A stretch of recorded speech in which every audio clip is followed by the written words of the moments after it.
அன்றே கணித்த ரேஷன்னா. எல்லாம் ரொம்ப தப்பு சார்.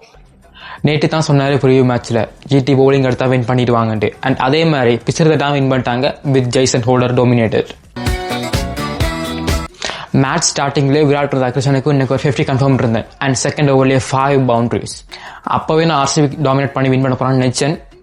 பட் நெக்ஸ்ட் ஓவர்லேயே ரபடா வச்சு சொல்லி எடுத்தாங்க இல்லைன்ற மாதிரி விக்கெட் தூக்கிட்டாங்க. அதுக்கப்புறம் ஆர்சிபி பேட்டிங் சொல்லவே தேவையில்லை. சும்மா டப்புன்னு விக்கெட் விழுது. 8th to 11 ஓவர் வரைக்கும் ஓவருக்கு ஒரு விக்கெட். சாட்லி 155க்கு ஆல் அவுட் ஆயிட்டாங்க. ஆக்சுவலி துரந்தர் பேட்டிங் வெர்ஸ்ட்னு சொல்றதை விட ஜிடியோட பவுலிங் மாஸ்டர் தான் சொல்லணும். லைன் அண்ட் லென்த் பின்னி எடுத்துட்டாங்க. ஸோ கைஸ், சேசிங்ல கில் அண்ட் பட்லர் ஒரு டிசனான ஸ்டார்ட் கொடுத்திருந்தாலும் நம்ம ஜிடியோட மிட் அண்ட் ஃபினிஷரை பத்தி ஊருக்கே தெரியும். ஸோ சொல்றதுக்கு ஒன்றும் இல்லை. ஃபைனலி ஜிடி சேஸ் பண்ணி ஹோம் கிரவுண்ட்ல வின் பண்ணிட்டாங்க.